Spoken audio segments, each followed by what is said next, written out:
Hi, everybody. I'm Lisa Bloom. And I'm Sarah Bloom. And today I'm going to talk about coronavirus testing as we think about re-entering the workplace. I'm going to go over both temperature checks and coronavirus tests, as well as talk about testing for job applicants. So going back into the office, do you remember what the office is like?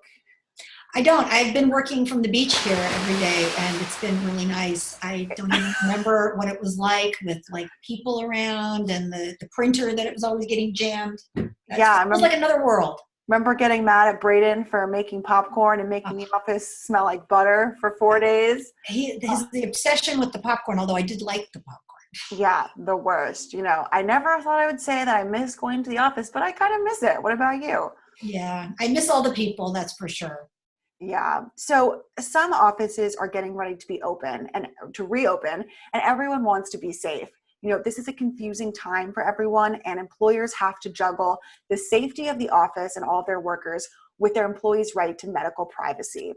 So recently, the Equal Employment Opportunity Commission, EEOC, which is the big government agency that enforces national discrimination laws, they've issued some new rules that I'm going to break down for you, talking about what companies are allowed to do in terms of coronavirus testing for its employees.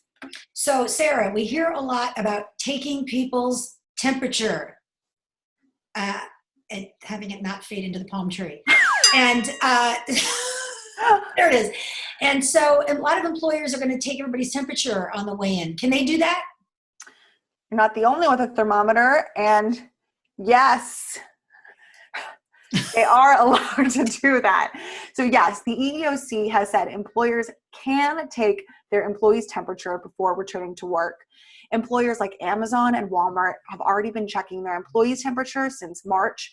Some companies like Starbucks and Home Depot are taking a less invasive approach, and they're giving their employees thermometers to take home with them and check their own temperature before going into the office. But either way, the EEOC says temperature checks are okay. But this information has to be treated as sensitive medical data and has to be kept confidential. And people, keep in mind, half of the spread is from asymptomatic people, so I wouldn't put too much stock in these temperature checks, but I guess they are something. The big thing is testing. Can my boss require me to get tested for COVID before I come back to work? Let's look at my magic 8-ball thermometer. Another, yes. How about that? It's really handy. Yes, so the EEOC has also said employers can make their employees get tested for COVID before entering the workplace because individuals with the virus pose a direct threat to others. So the test given must be accurate and reliable, and the EEOC warned that employers should be mindful of possible false negatives and false positives, and that a negative test only means the employee does not currently have the virus. It does not mean they will not get it in the future. Employers are actually also allowed to ask employees if they've had coronavirus, if they've had symptoms of coronavirus, or if they have been tested for coronavirus. And, with all of this, employers should still require, to the best of their ability, other infection control practices like social distancing and hand washing to prevent the spread of COVID. So what if a worker says, you know what, this is an invasion of my privacy. I don't want to take a test. I don't want to have my temperature taken. Can the employer take actions against that person? Another yes. Wow. Is this getting old? No. Yes. Yes. So yes, it is. Yes.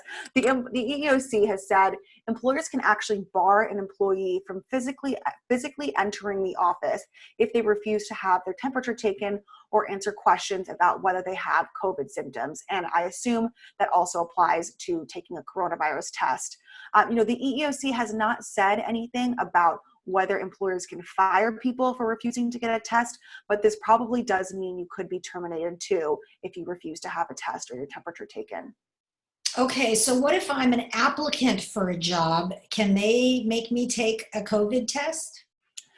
Yes, employers can screen applicants for coronavirus as long as they do this for all employees entering the same type of job. So in other words, the employer can't single out certain people to screen for COVID and not others. Also, this has to be done after a conditional job offer. An employer cannot make you get a test before giving you an offer. And like everything else that we talked about, this information must also be treated as confidential. Yes, I would hope that it would be. So I apply for a job. The company says, yes, we're conditionally offering you the job, but you have to get the COVID test. And then I test positive, God forbid, for COVID-19. Can they then take the job offer back? I'm going to let everyone at home guess the answer to this, but it's another yes. Employers can delay the start date of an applicant to ensure a safe workplace. The EEOC has also said that if an employer needs the employee to start the job immediately, they are actually allowed to rescind the job offer because the employee cannot safely enter the workplace.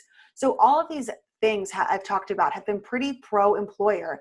But if you think about it, everyone wants a safe workplace, and it's not safe for the other workers if someone with coronavirus is coming into the office. So this is probably good overall for workplace safety. Yes, and notwithstanding our silliness a little bit on this video, I mean, these are very serious issues. And frankly, I support employers who are taking these precautions because it does protect all of the other workers in the workplace and probably will save lives. Of course. So hopefully this answered some of your questions about what employers are allowed to do with coronavirus testing as people go back to work.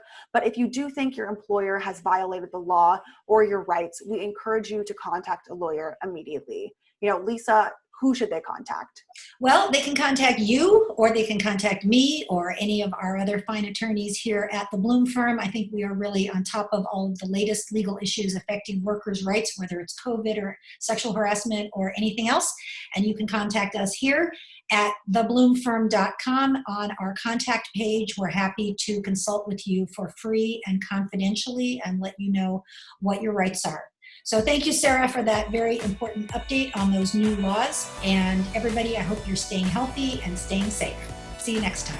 Thanks, everyone.